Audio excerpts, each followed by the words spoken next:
there. I'm Evelyn Jerome-Alexander with Magellan College Counseling. I'm based in the Los Angeles area and I work with students all over the country. And I'm here with my colleague Caleb Fitzpatrick, who's based in the San Diego area.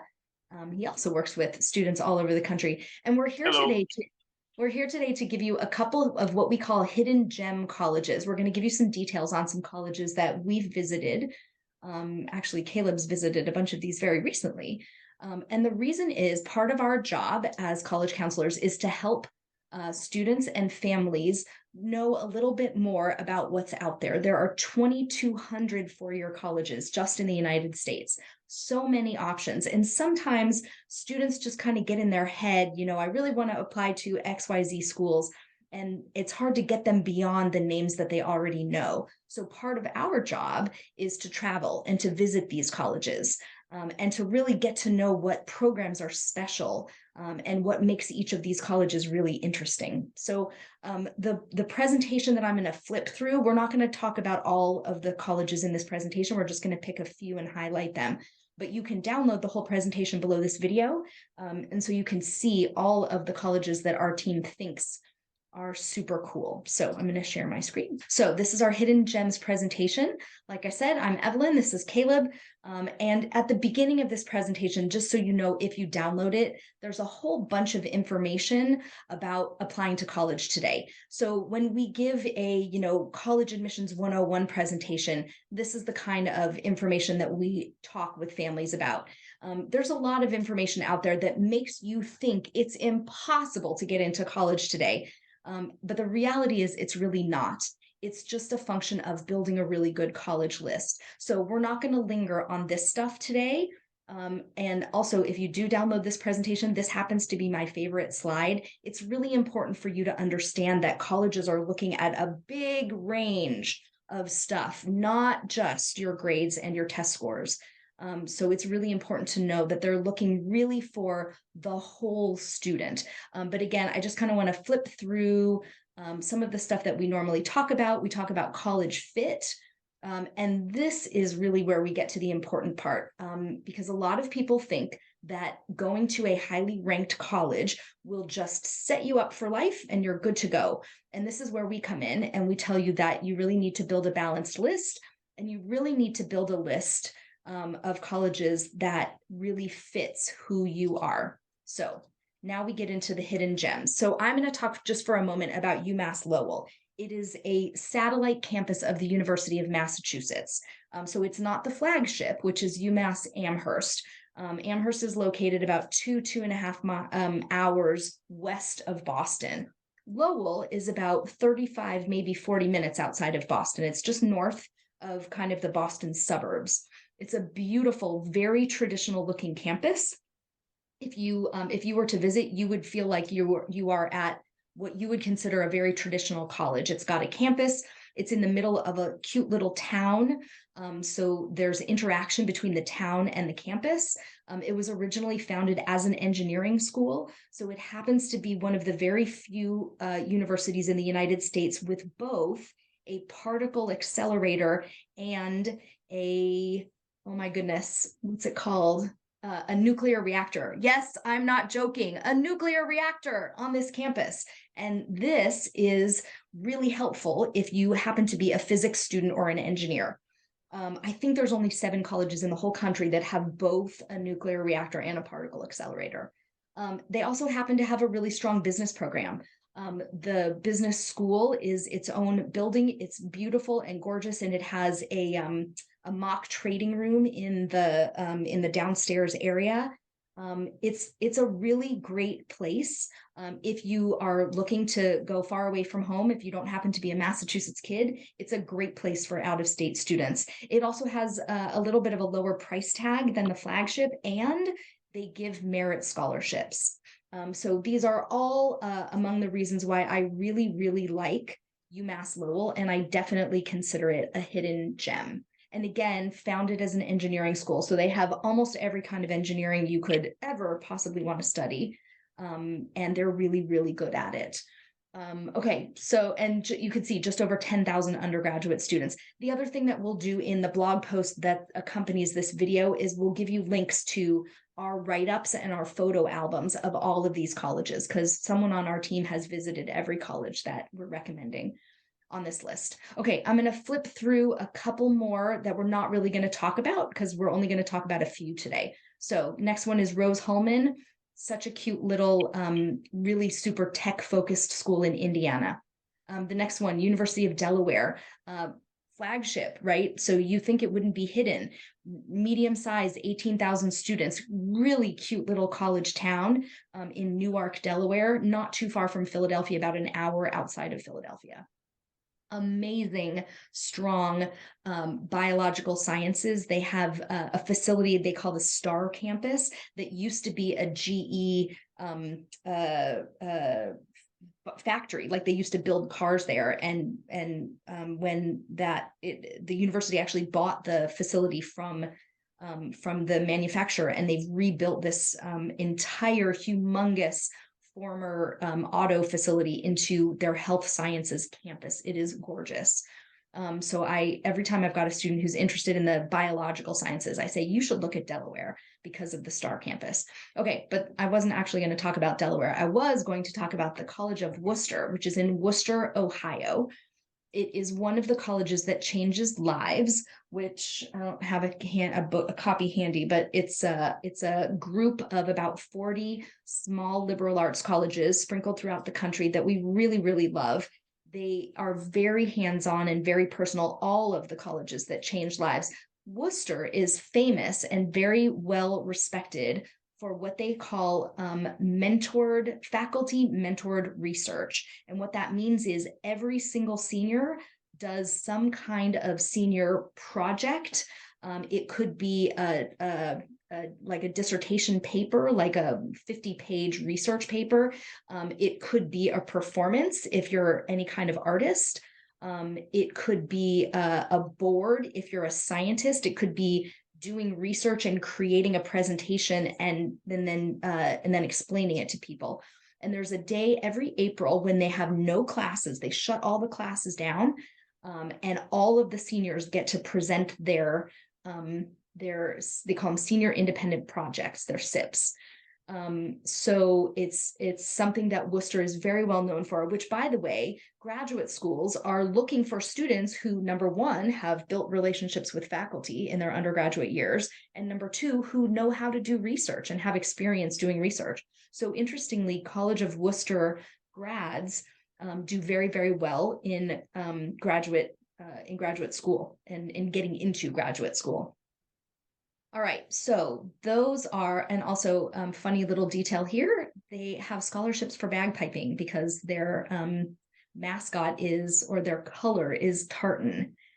So it's got a little bit of a Scottish influence there. All right, I'm going to flip through a couple more schools really quickly. Illinois Institute of Technology, right outside of Chicago. It's one of our team's favorites. They have an amazing architecture program. Oh my gosh, look at this building. Next one is Bradley University. Again, you can read all the details if you download the presentation. Bradley University, medium size, super great school spirit, Division I, really good in basketball. Somebody famous went there, and now I'm forgetting who. Was it Chick Hearn? I think Chick Hearn went to Bradley. I'm pretty sure. I'm thinking Vin Scully, but Vin Scully went to Fordham.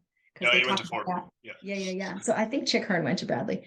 Okay, WPI is Worcester Polytechnic Institute, again, medium-sized liberal arts college, even though very, very STEM focused. It's on the quarter system, and they're very, very project-based. So if you have a kid who is super hands-on, taking apart your DVR and taking apart your, everything and building their own computer, WPI is an amazing place for them. Kalamazoo College is in, not surprisingly, Kalamazoo, Michigan, which is about 2.5 hours west of Detroit. It's a small liberal arts college. It's one of the colleges that changes lives. Very, very strong focus on experiential learning. So everybody's going to either study abroad or do an internship or do research with a professor.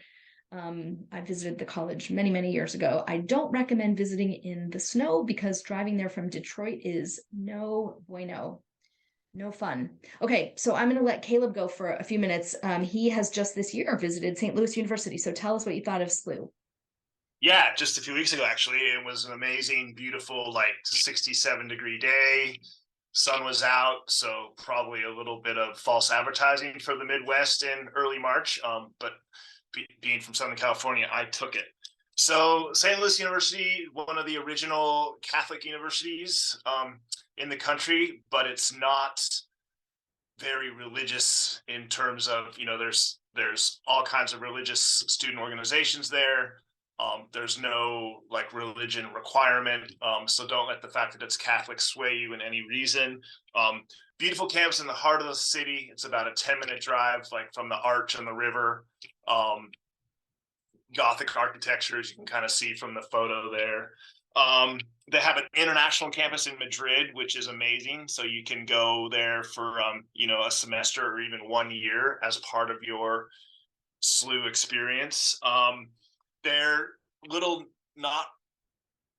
secret is they have a very good aviation and aerospace program with their own airport. Not many schools offer that.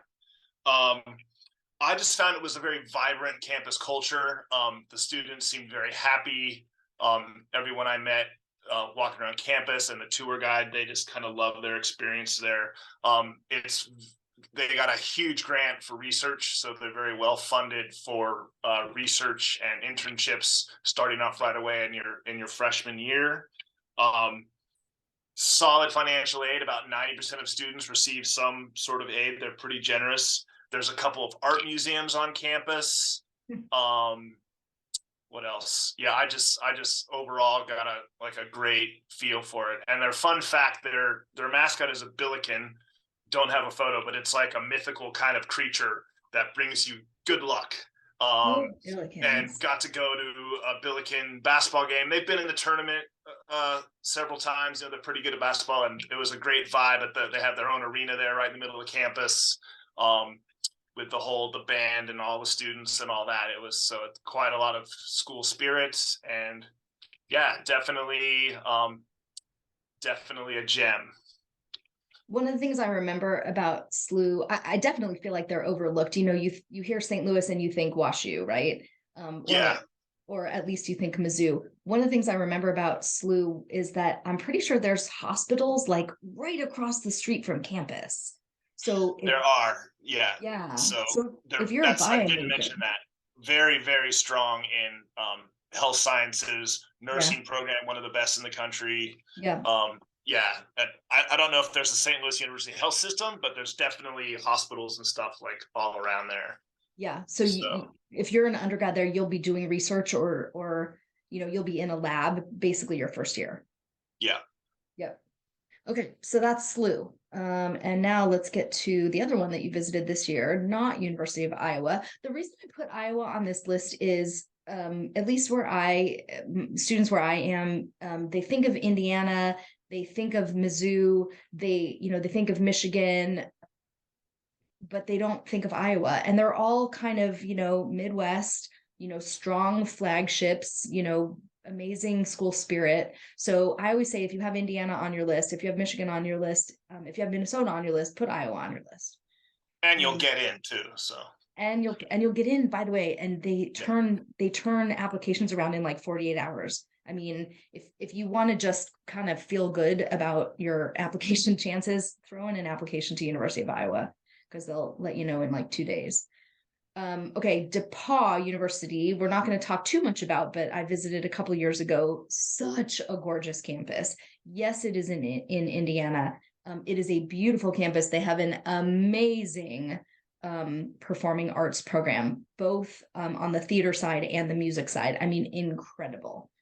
Very good for journalism too. Oh, I did not know that. Look at that.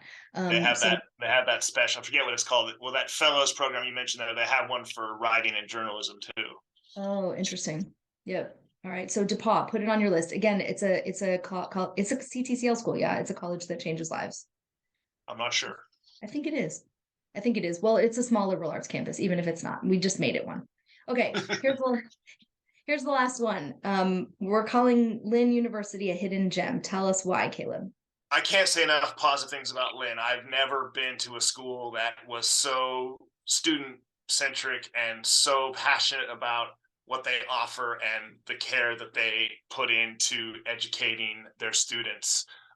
As you can see, it's a beautiful kind of tropical resorty campus in Boca Raton, Florida. I will mention it's a private university, so they're not beholden to any of the political stuff that goes on in Florida with the public universities there. So you don't have to worry about that. They can do what they want.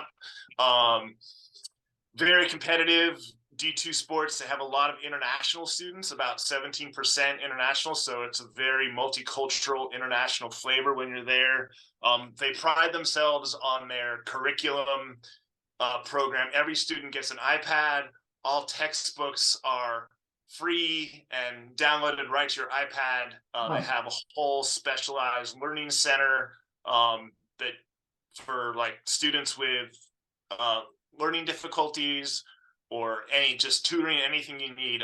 The support is just second to none. Very strong scholarships. They give good money. They have their own airport, and also, like St. Louis, have their own aviation and flight science programs. You can go and get your pilot's license there, even if you're not in the program. You can just sign up and take flying lessons. It's pretty cool. I was in the flight simulator when I was there and didn't crash, although I came pretty close, and we landed on the beach, so that was kind of fun. Couldn't do that in real life. Not really supposed to land on the beach, but whatever. Yeah. So, and Boca Raton, there's everything you can imagine. I think they're like 10, 15 minutes from the beach, restaurant, shops, boutiques, that whole kind of South Florida vibe. There's a brand new like metro train rail system that can get you to Miami and the airport. And I think it goes north too, like up to Palm Beach. So like the international students that I spoke to, like, you don't need a car, you can get around on the train or the bus, or students that have cars. Just a great a very strong music and theater arts program. Pretty much anything they do. They have a special institute for social good and entrepreneurship for students that are interested in, like, have ideas that want to work hard to change the world. It's called the Watson Institute, and you can get involved with that and get a Bachelor of Science in social innovation and entrepreneurship. Can't say enough about Lynn. And they accept, if you're like a mid 3 or even a low, or like a student with a below around a 3.0, chances are you'll get in. Lynn wants people, especially from California, and you're going to get a first-rate education. So that's my spiel about Lynn. I love this. Probably my favorite school. Yeah, people always ask me my favorite, and it's almost always the last one I visited. But Lynn definitely stands out. I have also been there. It's a great location, and you can tell it's a very personalized education, which that's what they're going for.